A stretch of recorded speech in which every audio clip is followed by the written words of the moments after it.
질의해 주시고. 예, 김광진입니다. 짧게 몇 가지만 오전에 말씀하셨던 것에 대해서 이어서 질문 드리겠습니다. 오전 현안 질의에서 협정이 필요한 이유를 북한 때문이라고 말씀을 해주셨습니다. 맞죠? 예. 그럼 북한에서 발생되는 상황, 즉 핵실험을 비롯해서 미사일, 북한군의 이동 상황, 재래식 무기의 전진 배치 등 이상 징후가 포착될 경우에 일본으로부터 정보를 받으실 생각이신 거죠? 네. 예. 오전에 말씀하실 때 우리가 일본에 정보를 주기 위해서는 별도의 심의 절차가 필요하다라고 말씀을 하셨습니다. 예. 이 심의 절차에 대한 구체적인 근거가 있으십니까? 매뉴얼이. 이제 이 정보보호 협정에는 정보를 어떻게 건네주고 어떻게 관리하고 어떻게 보호하고 이런 절차를 한 거 아닙니까? 그러면 정보를 일본 측에게 우리가 요구할 때나 일본 측 요구해서 돌려줄 적에는 별도 정보본부에서 이 비밀이 가도되겠느냐, 갈 그 성격이냐 정보의 아니냐. 별도 본부라고 하는 그 심의 절차를 하는 행정기관이 정해져 있습니까? 네, 우리는 이제 비밀보호 절차가 우리 나름대로 또 매뉴얼이 있습니다. 그러면 일본에서 우리에게 정보를 주기 위해서도 별도의 심의 절차는 필요하겠네요. 일본에서도 어떤 그런 절차가 있을 겁니다. 그 내용은 정확히는 모르시는 예, 거고요. 예. 예. 우리가 필요한 정보라고 하는 것이 시급성을 요하는 정보일 때 필요한 것일 텐데 양국 간의 그러한 절차와 과정, 특히나 군사의 체계를 거쳐서 이루어진다라고 하면 그 이후에 받는 정보의 실효성이 과연 얼마나 있을까라고 하는 의문이 조금 듭니다. 그래서 그걸 한번 좀 말씀드려보고 싶고요. 다른 하나는 오전 답변의 마지막 답변에서 이렇게 하셨습니다. 일본은 우리의 적은 아니고 우방이기 때문에 교류 협력해야 한다라고 답변하셨습니다. 기억하십니까? 예. 예.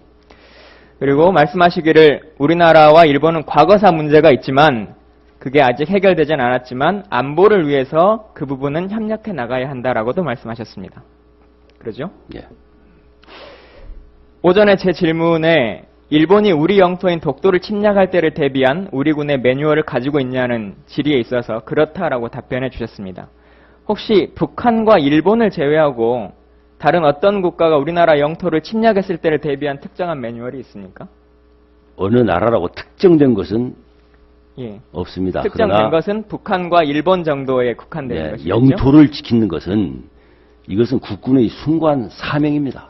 이건 당연히 해야 됩니다. 그렇다면 일본이라고 하는 나라는 국민 정서상도 그렇고 군 전략상으로도 그렇고 우방이라고 보다는 잠재적인 적국으로 볼 수 있는 게 더 높은 거 아닌가요? 그걸 일본을 보고서 잠재적인 적이다. 물론 독도에 대한 영유권에 대한 양국 간의 갈등이 있는 건 사실이고 독도 문제에 대해서는 이건 대한민국 국토기 때문에 전혀 양보할 수가 없는 겁니다. 그러나 전반적으로 북한의 여러 가지 군사적 위협의 측면에서는 일본을 우리 우방으로 활용해야 된다. 이런 말입니다. 예.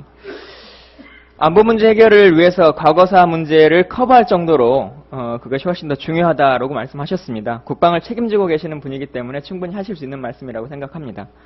하지만 잠재적 적국과의 군사정보보호협정은 오히려 우리나라 안보를 위협하는 일일 수 있겠다라고 저는 생각합니다. 그리고 특히나 이 일본과의 관계에 있어서 첫 군사협정을 맺는 과정에 서 계십니다. 장관님께서. 그래서 그 첫 시작에 있어서 충실해 주셨으면 좋겠다는 생각이 들고요.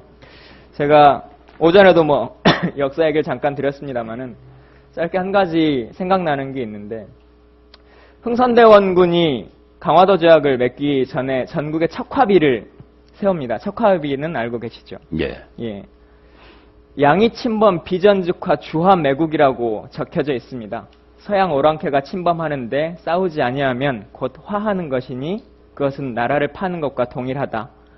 나라를 파는 것이라고 하는 것이 꼭 돈을 받고 무엇을 하는 것뿐만이 아니라 개항을 하는 포구를 여는 그 행위 자체를 흥선대원군은 매국이라고 지칭을 했습니다. 군사협정의 첫 시작을 통해서 우리나라가 이미 100년 전에 일본과 그런 경험이 있었습니다만 강화도 조약을 통한 개항 이후에 전신을 내주고 군사를 내주고 모든 것들을 내주고 끝내는 나라를 내주는 일을 마련했습니다. 마지막으로 대한민국의 국방과 안보를 책임져 주시는 국방부 장관님이시기 때문에 그러한 부분을 잘 고려하셔서 안보에 충실한 그런 나라로 만들어 주시면 좋겠습니다. 이상입니다. 예, 우리 김 의원님 그 해박한 역사 지식에 그 경의를 표하고 어쨌든 국가 안보를 위해서는 우리는 모든 걸 다 한다. 이런 정신으로 하겠습니다. 예, 추가 질의 마지막이신 것 같은 안기백 의원님. 예. 안기백 의원님 먼저 하시고.